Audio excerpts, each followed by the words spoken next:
నియంతృత్వానికి చిరమగీతం భిన్న జాతులు మతాలు కులాలను ఐక్యం చేసిన ఘనత రాజ్యాంగానిదే. దాని స్ఫూర్తికి భిన్నంగా పాలకులు వ్యవహరిస్తే ప్రజా పోరాటాలు తప్పు. గత 10 ఏళ్లలో రాజ్యాంగ విలువలు ధ్వంసమయ్యాయి.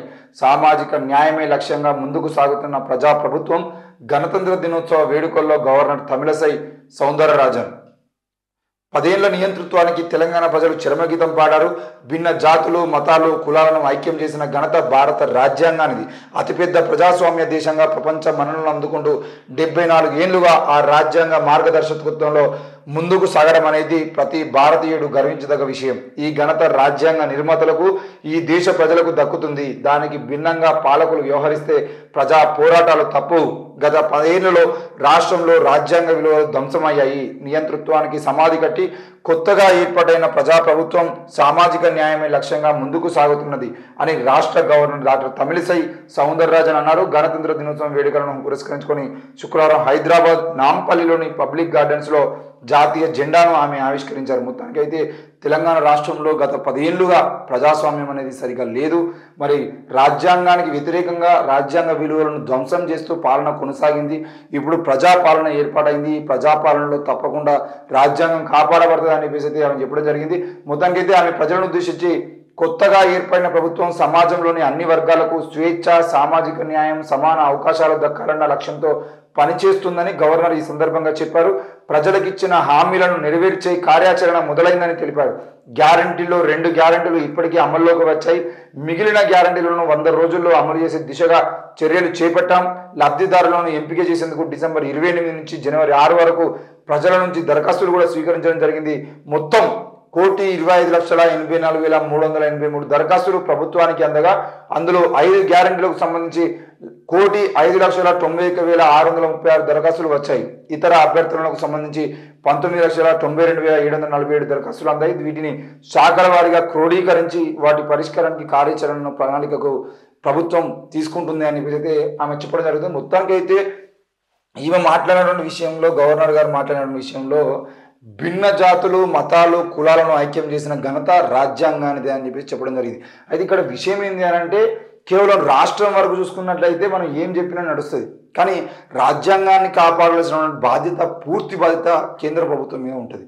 మరి ఆ కేంద్ర ప్రభుత్వం భిన్న జాతులని భిన్న మతాలని భిన్న కులాలని ఐక్యం చేసేటువంటి ప్రయత్నం చేస్తుందా?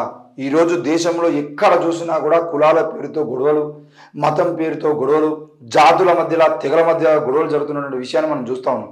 భిన్న జాతుల మధ్యలో గొడవలు అంటే మనం మణిపూర్లో జరిగినటువంటి మారణ హోమాన్ని ఎగ్జాంపుల్గా తీసుకునేది అంటే మా మారణ హోమానికి ప్రధాన కర్త ఆ సీఎం బీజేపీ సీఎం. మనకు ఆ విషయం తెలిసిందే. దానికి కేంద్రం కూడా సహకరిస్తూనే పోయింది తప్ప ఎక్కడ కూడా దాన్ని విమర్శించే ప్రయత్నం కానీ దాన్ని ఆపాలనే ఆలోచన కానీ చేయలేదు. దాదాపు 3-4 నెలల పాటు మారణ హోమం జరుగుతూ ఉంటే దాన్ని బయటకు రాకుండా ఆ రాష్ట్రం మొత్తాన్ని కట్టుదిట్టంగా చర్యలు తీసుకొని ఇంటర్నెట్ కడిగేసి కరెంట్ కడిగేసి ఆ రాష్ట్రంలో మారణ హోమాన్ని పెట్టారు. మరి ఈరోజు భిన్న మతాల మధ్యలో గొడవలు జరుగుతున్నాయని కారణం ఎవరు? బీజేపీ అధికారంలోకి వచ్చిన తర్వాత అయోధ్య రామ మందిరాన్ని ముందు కానీ లేదంటే కాశ్మీర్లో గొడవలు కానీ దేశవ్యాప్తంగా మతపరమైన గొడవలు కానీ దేశంలో కొంతమంది మాంసం తింటున్నారని చెప్పేసి వాళ్ళ మీద మతపరమైన గొడవలు కానీ లేదంటే త్రిపుల్ తలాకు సంబంధించిన అంశాన్ని తెర మీద తీసుకొచ్చి గొడవలు కానీ ఇట్లా ఏ విషయాన్ని చూసినా మతాల మధ్య గొడవలు అనేవి బీజేపీ పార్టీ అధికారంలోకి వచ్చిన తర్వాత అత్యంత దారుణంగా జరగడం మొదలైనవి.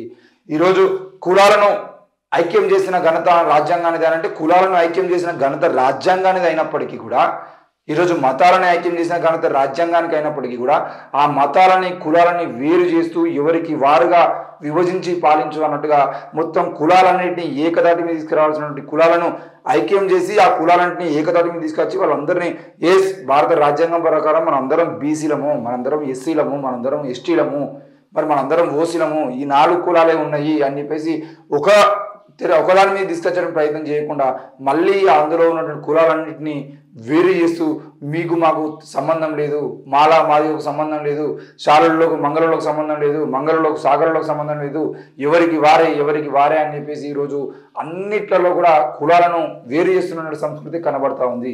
మరి ఆ విషయంలో ఈరోజు గవర్నర్ తమిళసై గారు మాట్లాడినటువంటి స్పీచ్ ఏదైతే ఉందో అది కేవలం రాష్ట్రం వరకు పరిమితం కాకుండా కేంద్రంలో ఉన్నటువంటి నాయకులు ముఖ్యంగా కేంద్ర సహాయ కార్యదర్శిగా ఉన్నటువంటి నాయకులు, ఇక్కడ ఉన్నటువంటి బీజేపీ నాయకులు కూడా అర్థం చేసుకుంటే మంచిగా ఉంటుంది. మరి ఈరోజు బీజేపీ అధ్యక్షుడు కిషన్ రెడ్డి కానీ, లేదంటే ముఖ్యంగా బండి సంజయ్ లాంటి నాయకులు కానీ, రాజాసింగ్ నాయకులు లాంటి వాళ్ళు కానీ, వీళ్ళందరూ కూడా ఈ కులాలను మతాలను అడ్డం పెట్టుకొని రాజకీయం చేస్తున్నారు. ఈ విషయంలో కూడా గవర్నర్ తమిళిసై గారు స్పందించాలి.